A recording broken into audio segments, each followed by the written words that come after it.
Eh bien, aujourd'hui, on va parler du nouveau col roulé d'asphalte.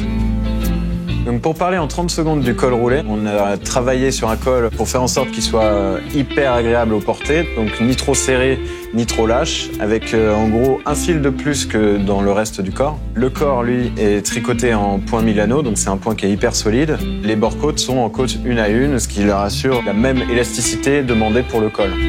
Le premier problème relevé par les clients, c'était que, en gros, le col n'a aucune tenue.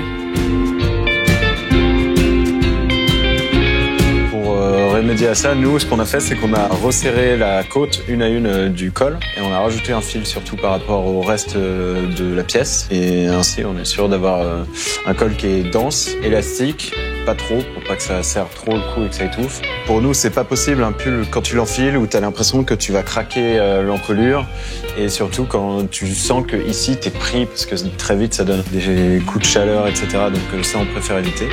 Le deuxième problème relevé par les clients, c'est que leur pull se détend.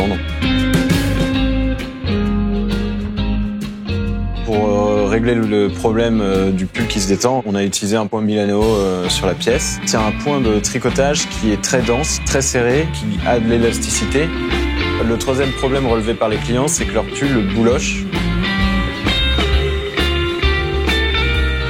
Nous, pour ça, ce qu'on a fait, c'est qu'on a envoyé notre matière chez SMT et au test de boulochage et bourriffage, on a obtenu une note de 4 sur 5. Et donc en gros, ce qui nous a permis d'avoir cette note de 4 sur 5, c'est le fait que, on ait choisi de réutiliser le point Milano, qui est un point de tricotage extrêmement dense, et deux, c'est d'avoir utilisé un fil de laine qui a eu un traitement, ce qu'on appelle high twist, qui en gros consiste à retordre le fil sur lui-même et donc lui donner beaucoup plus de solidité, de structure et faire en sorte qu'il peluche le moins possible.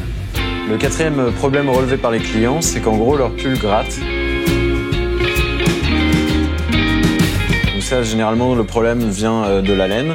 Nous, pour ça, ce qu'on a fait, c'est qu'on a opté pour la laine Mérinos, qui est une des laines les plus douces du monde. C'est une laine qui, en plus, est thermorégulatrice, donc ça veut dire qu'on n'a ni trop chaud ni trop froid en fonction de la saisonnalité.